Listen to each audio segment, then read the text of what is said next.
kerja keras yang kerja doang tapi nggak tahu mau dibawa kemana gitu. Kan ada kan orang yang tipikal banyak sih dia itu rajin, gitu. semuanya dikerjain gitu loh, sibuk terus. Mereka ngerjain tapi mereka nggak tahu nih mau dibawa kemana nih, ini hasil yang gue kerjain bisa jadi apa gitu.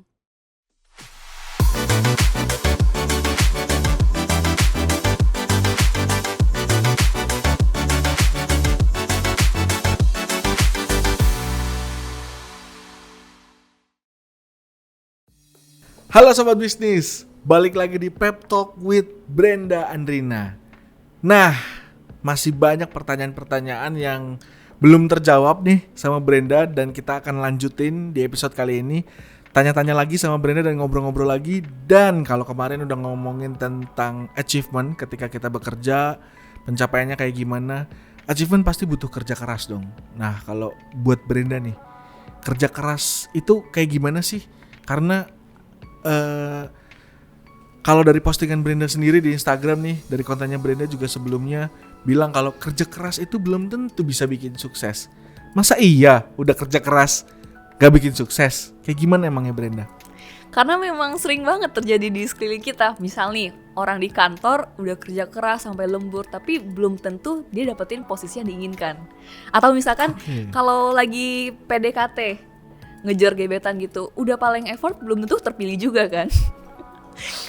Iya juga bener sih. gak? Bener. Jadi sebenarnya banyak variabel-variabel lain di luar si kerja keras tadi. Dan ini tuh pernah dikulik di buku judulnya Outlier. Dia tuh ceritain kalau ternyata si Bill Gates sama Steve Jobs itu pun sebenarnya sukses gak terlepas dari kenyataan mereka tuh punya kesempatan lahir di Amerika di era ketika si komputer pribadi tuh lagi berkembang. Terus mereka juga punya kesempatan untuk dapetin pendidikan yang baik tentunya, yang bikin mereka jadi sukses sekarang. Jadi emang ada faktor-faktor lain yang mungkin sekarang orang nyebutnya privilege ya. Oke, privilege. Berarti bisa dibilang memang kerja keras itu nggak jadi faktor utama dong kesuksesan seseorang. Nggak satu-satunya faktor, tapi menurutku kerja keras itu penting. Karena semua orang sukses pasti kerja keras kan, tapi belum tentu orang kerja keras tapi cukup sukses gitu. Nah, jadi blank kan. Tunggu tadi mau ngomong apa ya?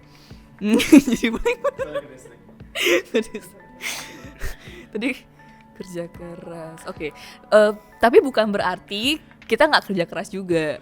Tetap butuh kerja keras tapi dengan porsi yang tepat. Tepat tuh maksudnya kita kerja keras tapi ada di lingkungan yang emang support kita, yang mau ngedorong kita untuk tumbuh kembang ke arah yang lebih baik.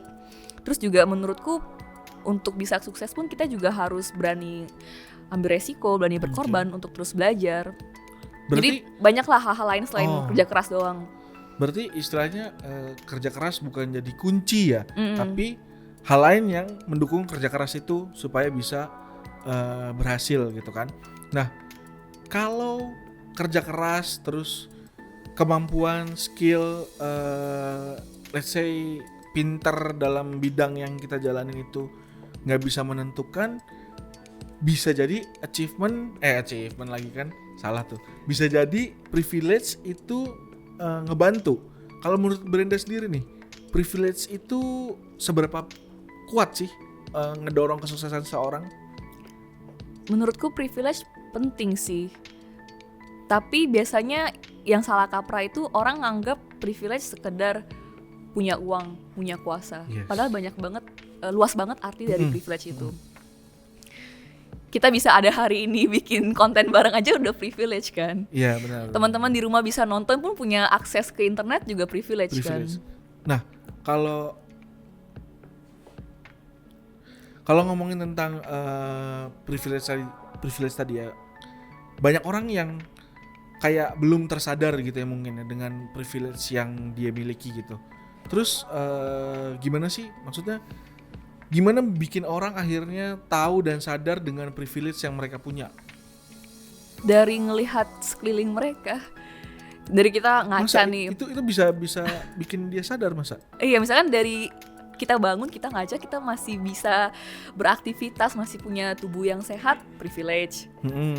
Tadi punya akses ke internet untuk dapetin informasi, privilege. Punya keluarga yang harmonis di rumah, punya teman yang suportif, privilege juga.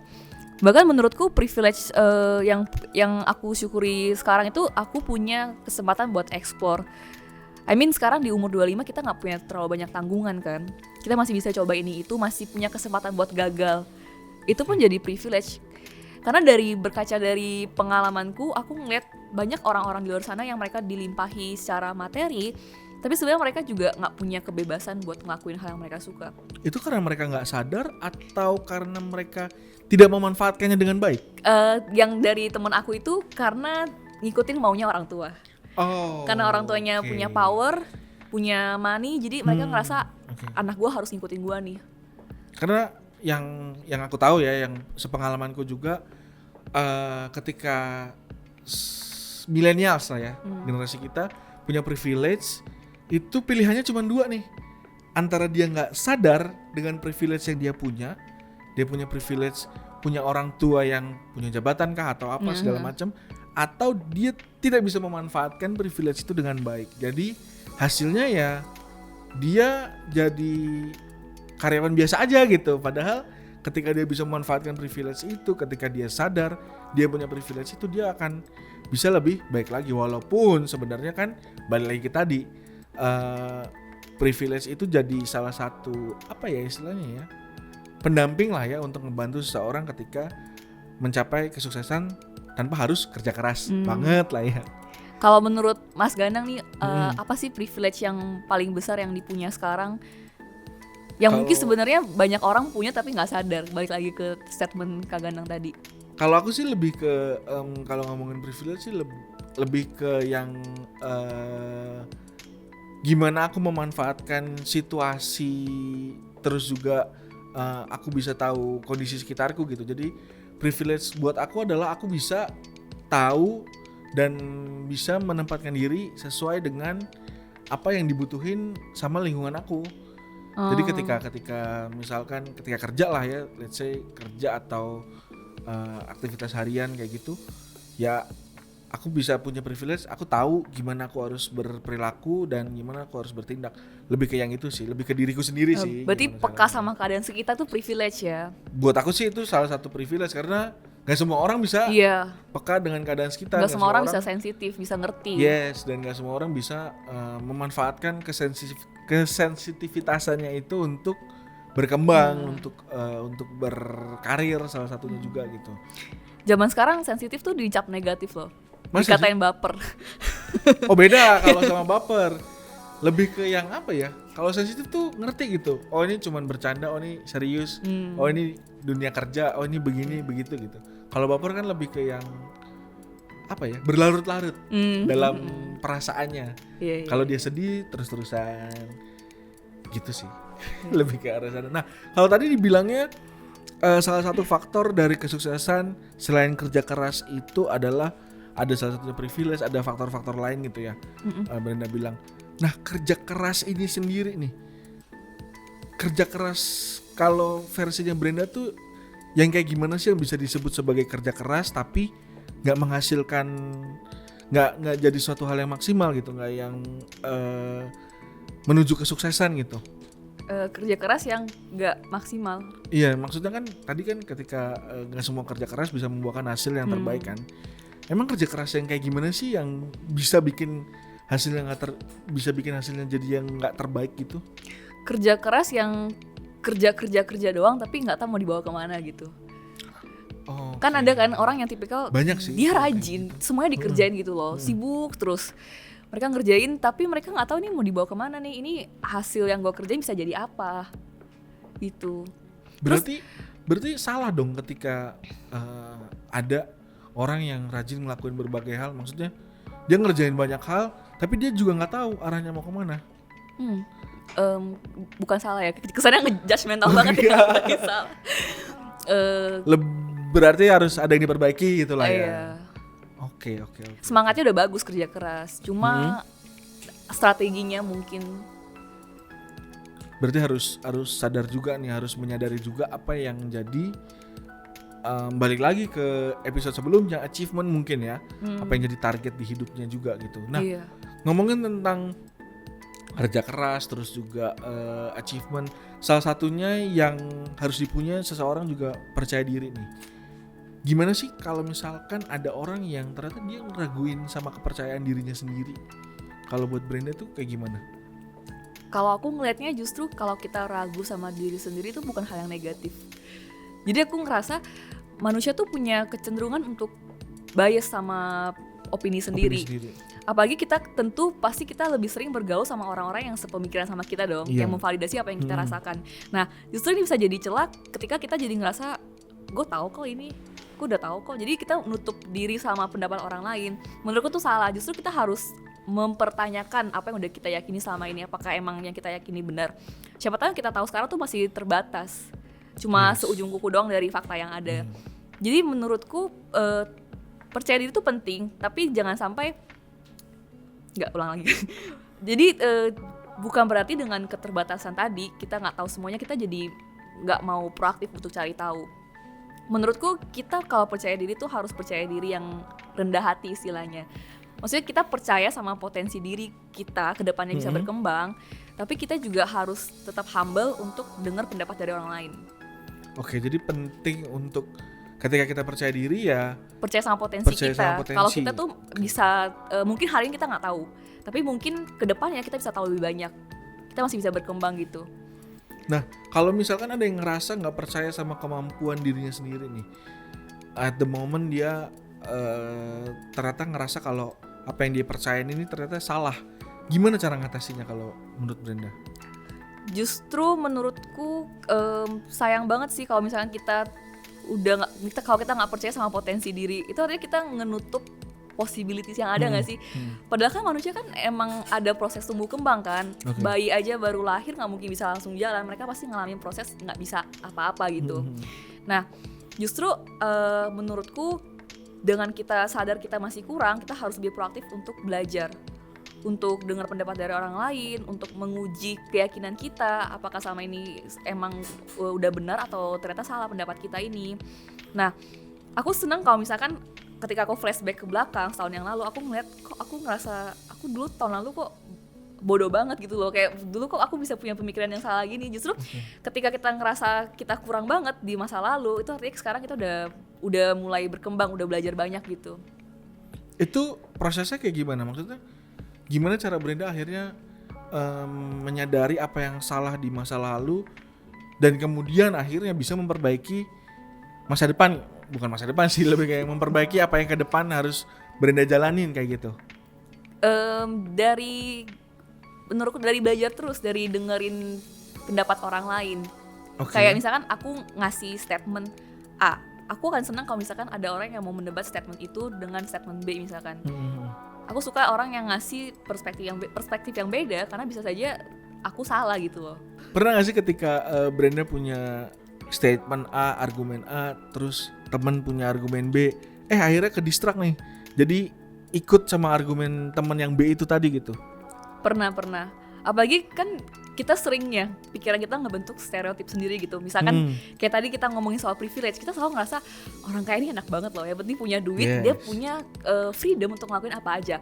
Padahal kan sebenarnya itu stereotip kan, nggak semua orang kaya bisa seperti itu. Ternyata ada faktor lain, kayak misalkan ternyata orang tuanya itu nggak mendukung pilihan anaknya sendiri, sedang yang bikin anaknya malah jadi depresi gitu kan, karena ngerasa punya duit tapi nggak bisa ekspresif gitu. Hal-hal yang kayak gitu yang ternyata memang pikiran gue salah ya, ini cuma stereotip, nggak berlaku buat semua orang. Jadi akhirnya mengubah, nggak walaupun nggak sepenuhnya juga kan berubah, cuman akhirnya ada pandangan baru, dan ya walaupun kita akhirnya berpikiran apa yang orang lain pikirin juga, cuman nggak sepenuhnya berubah gitu ya jadinya.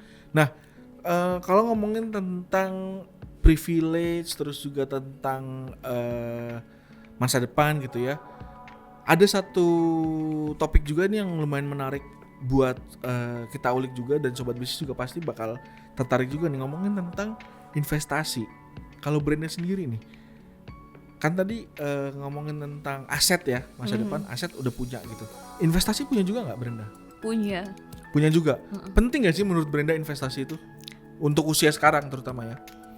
Penting sih, karena kan sebenarnya ngomongin investasi itu kayak kendaraan buat kita biar lebih cepat mencapai tujuan keuangan kita kan.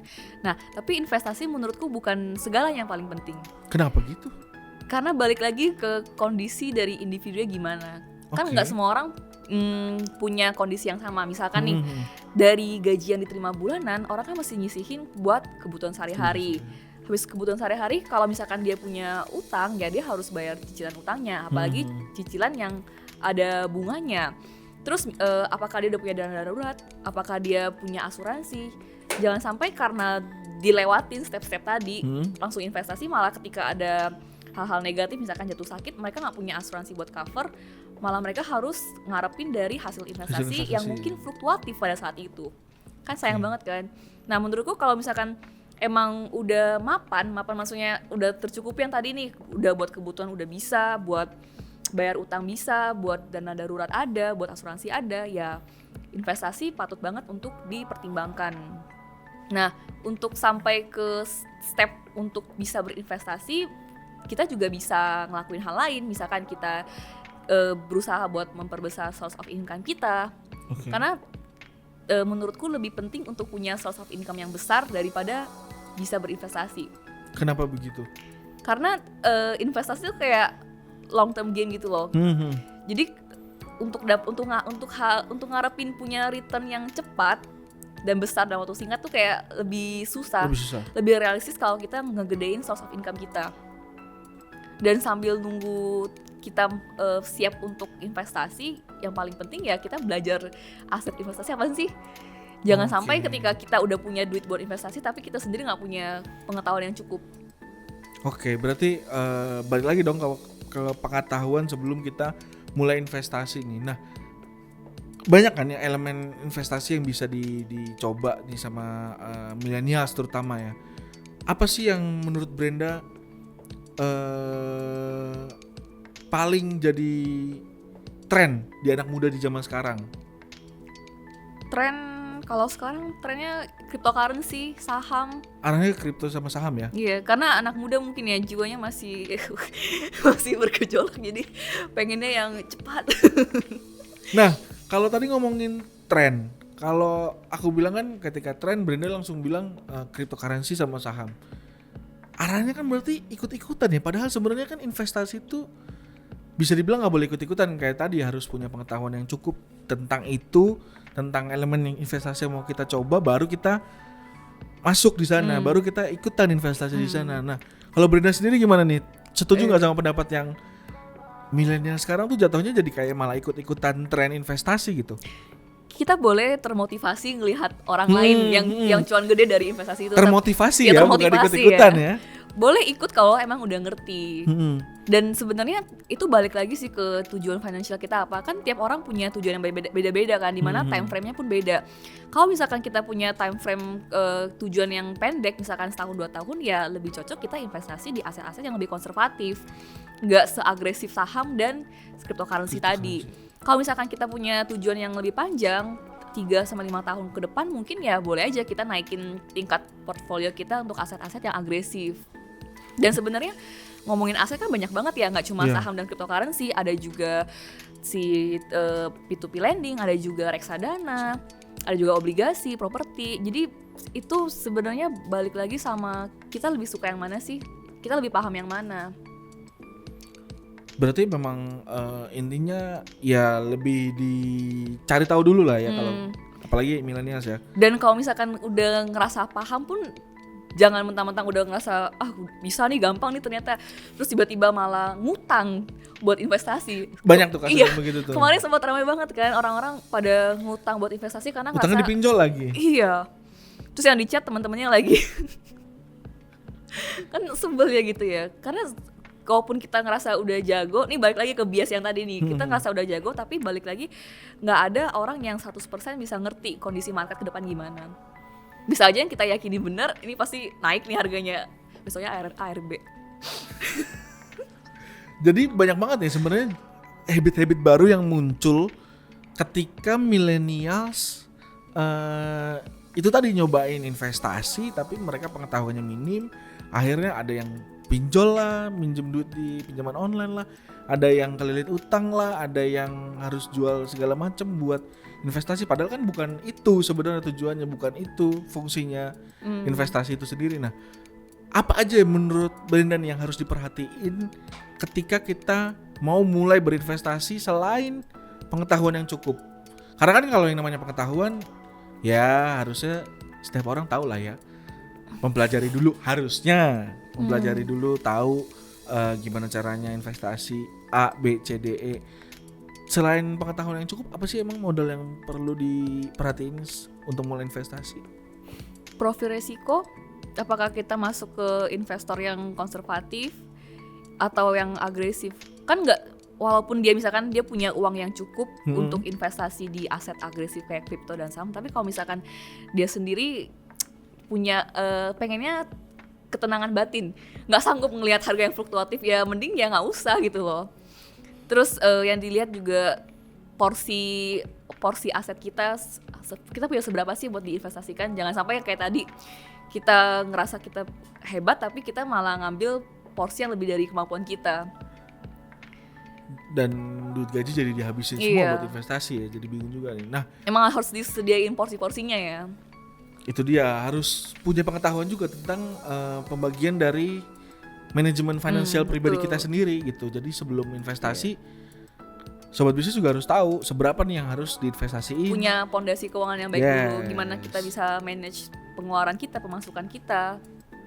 Nah, ngomongin tentang salah satu elemen investasi yang tadi lumayan hype, lumayan tren juga, yaitu cryptocurrency. Nah, menurut Brenda sendiri nih, kripto ini jadi salah satu yang menarik gak sih buat investasi? Menurutku pribadi menarik banget sih, karena sejujurnya memang belakangan lagi getol banget ngeriset tentang kripto, dan aku gemes gitu loh kalau misalkan ngelihat orang investasi tapi mereka hanya tertarik dengan cuannya yang besar, tapi mereka sendiri nggak mau ngulik sebenarnya apa sih teknologi di balik cryptocurrency ini. Emang apa sih sebenarnya teknologi di balik? Aku juga penasaran nih, apa sih sebenarnya nih teknologi di balik kripto ini gitu. Jadi ada teknologi blockchain yang bikin orang-orang tuh bisa, blockchain itu ibarat buku besar yang catat semua transaksi yang ada. Jadi buku ini tuh nggak bisa diubah-ubah datanya sesuka hati, jadi lebih transparan. Kan sebenarnya kalau kita back to ngelihat dari lahirnya si cryptocurrency kan di tahun 2008 di mana era krisis keuangan kan, di mana orang-orang mulai ngerasa kok lembaga keuangan sentralisasi kayak bank ini nggak bisa dipercaya. Terus kok kenapa sih lama-lama daya beli uang kita makin tergerus dengan inflasi. Nah, kegelisahan inilah yang bikin orang-orang mulai menggandrungi si cryptocurrency ini. Salah satu elemen investasi yang menurut Brenda menarik itu kan kripto. Emang menariknya di mana sih, Brenda? Kripto itu menariknya di teknologi blockchain-nya sih. Teknologi blockchain-nya. Dan banyak banget orang-orang selama ini kan taunya kriptonya aja dan cuannya berapa sih. Mereka nggak mau ngulik sebenarnya apa sih alasan dibalik diciptakan koin-koin tersebut kan. Menurutku itu salah satu yang paling menarik dikulik. Sebenarnya mereka tuh ada buat nge-solve problem apa gitu. Dan si cryptocurrency ini kan sebenarnya investasi global ya. Ini demand-nya global gitu loh, demand supaya global. Jadi harganya juga volatile. Dan menurutku kalau misalkan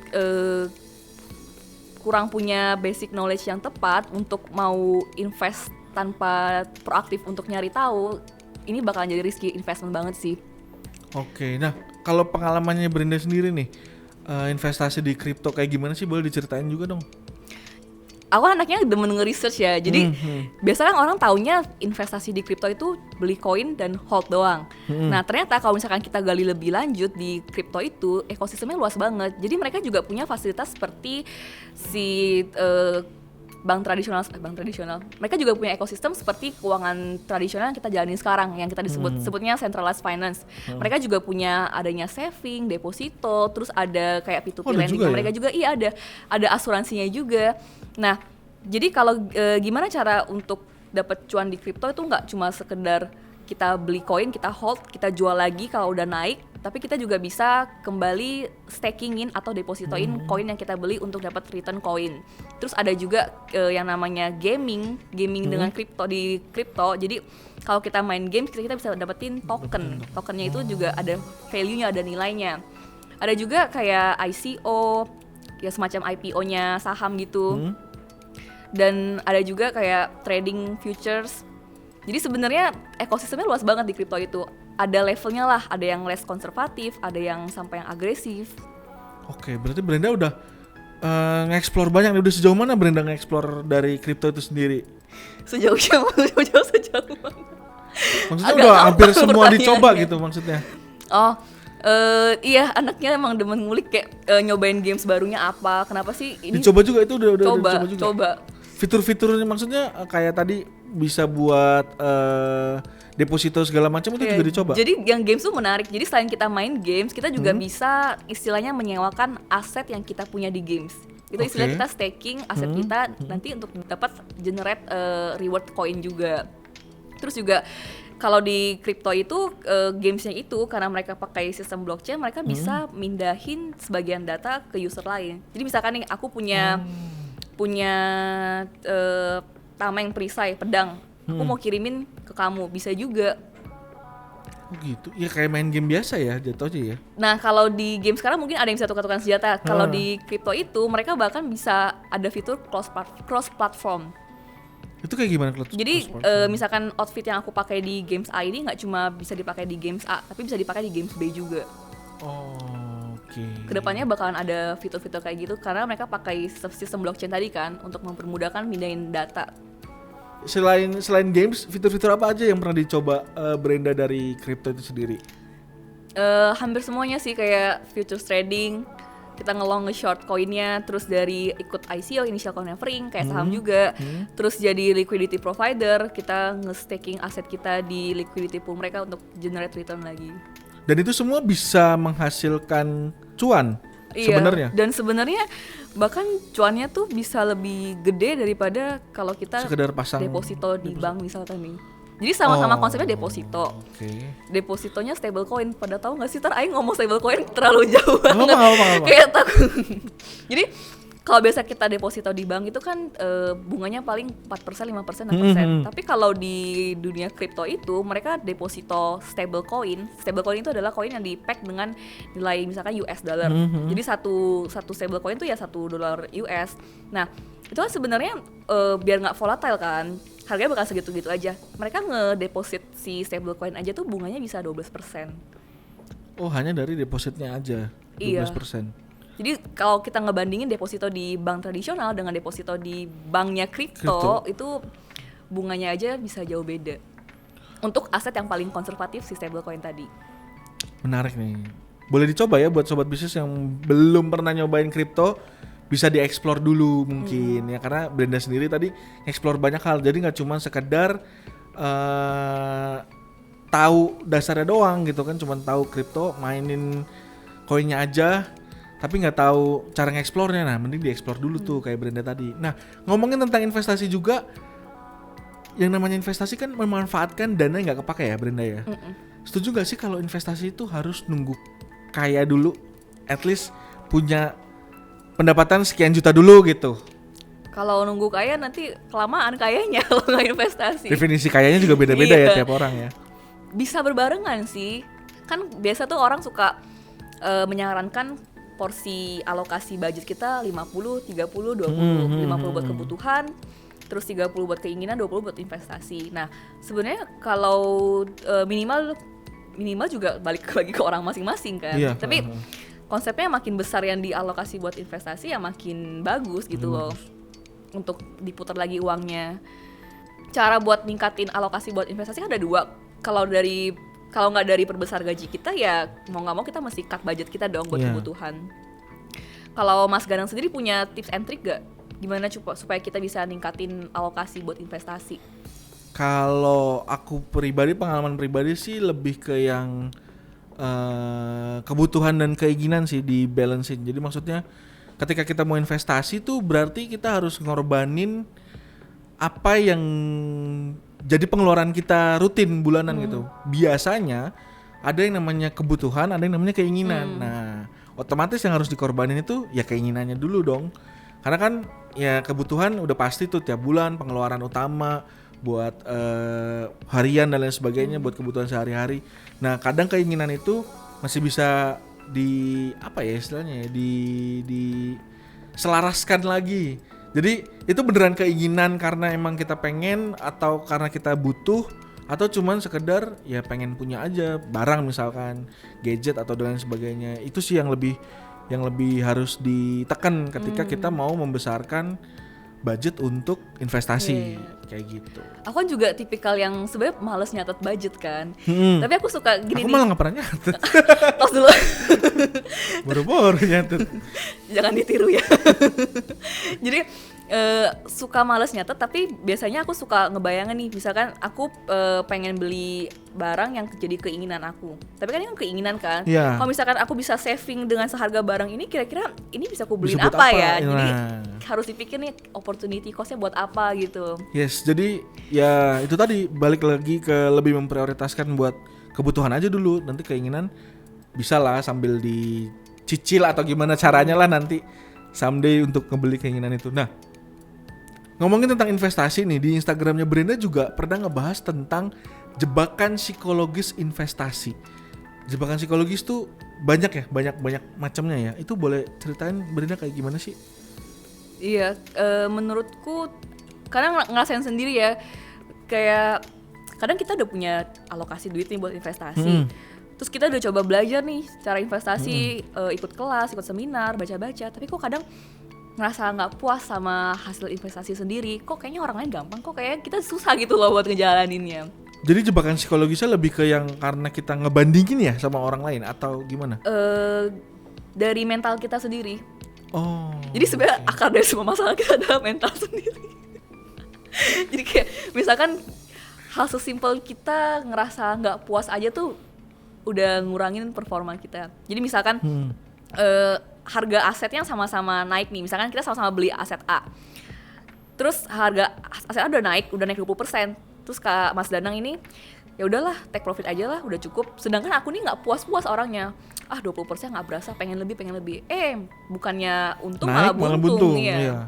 Itu kan kayak bercermin dari perasaan nggak puas dengan apa yang udah dipunya gitu loh. Sering sih biasanya kalau kejadian kayak gitu ya, apalagi ngomongin tentang investasi ya. Jadi ketika udah naik nih, kita sebenarnya udah untung tuh dari angka itu. Udah istilahnya udah lumayan lah, udah bisa ditarik, tapi nggak puas. Jadi boncos malahan yang udah. Nah, kalau ngebandingin sama portofolio orang, kadang kan zaman sekarang nih ya, millennials tuh makin banyak sering nge-share portofolionya di Instagram, di Twitter lah. Nggak tahu sih tujuannya buat apa, mungkin buat ya cerita lah kalau mereka juga punya portofolio punya investasi gitulah ya. Kalau misalkan kita ngebandingin sama portofolio orang lain, itu juga jadi salah satu jebakan psikologis gak sih, bisa dibilang masuk dalam jebakan psikologis juga gak sih? Bener, karena ngerasa nggak puas kan, mengingini milik orang lain. Jadi kita ngebandingin ya, compare ya. Jadi dosa loh itu mengingini milik orang. Kita investasi segini, dia investasi segitu, untungnya segitu gitu ya. Iya. Asik banget ya ngobrol sama Brenda tadi, banyak banget obrolannya, topik-topiknya yang udah kita bahas, dan salah satunya yang terpenting nih tentang investasi. Sobat bisnis, jangan ikut-ikutan investasinya, jangan karena ngelihat portofolio temen terus iri gitu kan, terus juga jangan karena ngelihat rame banyak yang investasi di salah satu platform atau di salah satu elemen investasi, terus juga ikut-ikutan investasi di sana. Jangan ya, karena setiap orang punya kemampuannya masing-masing, setiap orang juga punya pengetahuannya masing-masing. Jadi kalau mau investasi perlu diingat harus punya pengetahuan yang cukup. Terima kasih banyak buat Brenda obrolannya yang panjang dari episode pertama sampai episode terakhir ini. Terima kasih. Semoga sukses selalu, semoga kita bisa ketemu lagi, ngobrol-ngobrol lagi, dan sukses juga untuk podcastnya. Ya, terima kasih. Terima kasih untuk kesempatannya hari ini. Boleh dong Brenda sekalian dikasih tahu buat sobat bisnis podcastnya apa, dan mungkin mau kasih tahu juga channel YouTube-nya dan juga akun Instagram-nya sekalian, mungkin buat sobat bisnis yang butuh insight tentang ekonomi, investasi, dan juga insight tentang kehidupan ya, karena banyak banget hal-hal psikologis yang ternyata nyampur sama kehidupan finansial kita. Betul. Jadi teman-teman bisa follow di Instagram aku @brenda_andrina, dan di podcast yang ekonomis bisa teman-teman dengerin di Spotify, Google Podcast, dan Apple Podcast. Oke deh, kalau gitu terima kasih banyak untuk Brenda, untuk waktunya dan juga untuk ngobrol-ngobrolnya. Sampai jumpa di episode Pep Talk selanjutnya Sobat Bisnis. Saya Ganang Adrian dan juga Brenda pamit.